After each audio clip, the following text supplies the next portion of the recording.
নমস্কার বন্ধুরা, হরে কৃষ্ণ, রাধে রাধে। সবাইকে আমার চ্যানেলে স্বাগত। তো আমি আজকে একটা নতুন রেসিপি নিয়ে এসেছি। এই যে কুচনো আলু দিয়ে কিভাবে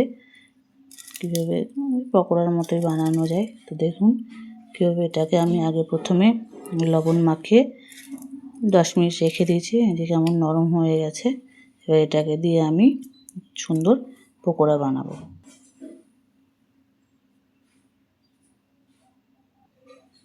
তো এর মধ্যে দিয়ে দিচ্ছি আমি একটু আদা কুচনো,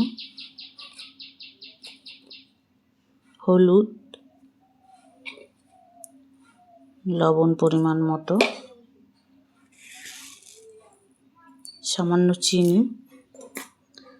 এভাবে দিয়ে মেখে নিতে হবে। তারপরে দিচ্ছি আমি বেসন, বেসন দিয়ে দিচ্ছি। এভাবে দিয়ে এটাকে আমি আগে একটু লবণ মাখানো ছিল বলে লবণ দিলাম না। এভাবে মাখতে হবে এটাকে। তো চলুন বন্ধুরা, দেখুন আমি এটাকে কেমন সুন্দর করে মেখে নিয়েছি। তো একটু গরম মশলার গুঁড়ো দিয়ে দেবো। দেখুন গরম মশলার গুঁড়ো দিয়ে দিয়েছি। এবার দেখুন কড়াইতে আমি তেল বসিয়েছি, তেলটা গরম হচ্ছে। তো গরম হচ্ছে তেলটাকে ভালো করে গরম করে নিলাম। দেখুন এবার তেলটা ভালোভাবে গরম হয়ে গেছে। আমি একটা করে ছেড়ে দিচ্ছি, যেভাবে ছোট ছোট করে।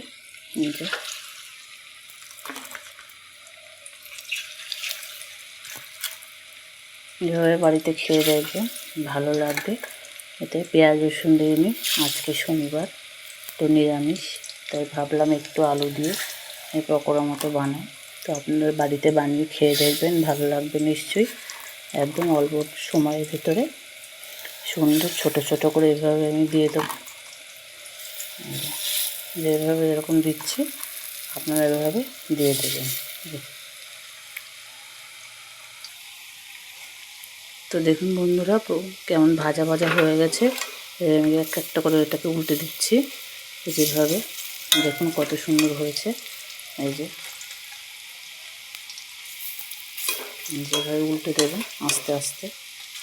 দেখুন কি সুন্দর দিকটা ভাজা হয়ে গেছে। তো এতে কোনো পেঁয়াজ রসুন আমি দিইনি।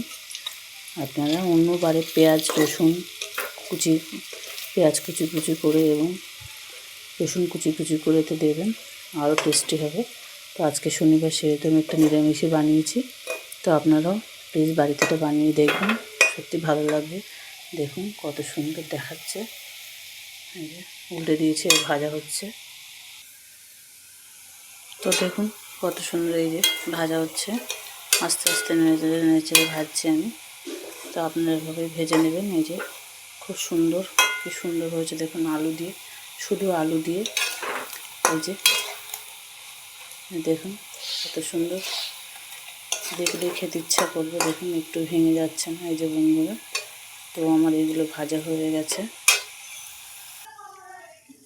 দেখুন বন্ধুরা ভাজা হয়ে গেছে, কত সুন্দর করে ভেজেছি। দেখুন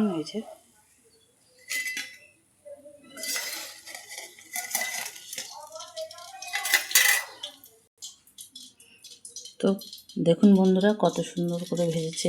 দেখুন কত সুন্দর হয়েছে। দেখুন কত সুন্দর ভাজা হয়েছে। তো আপনারা বাড়িতে ভাজতে পারেন। তো প্রথমে রেসিপিটা আমি আবার বলে দিই। প্রথমে আলু কুচি করে কেটে নুন মাখিয়ে রেখে দেবেন।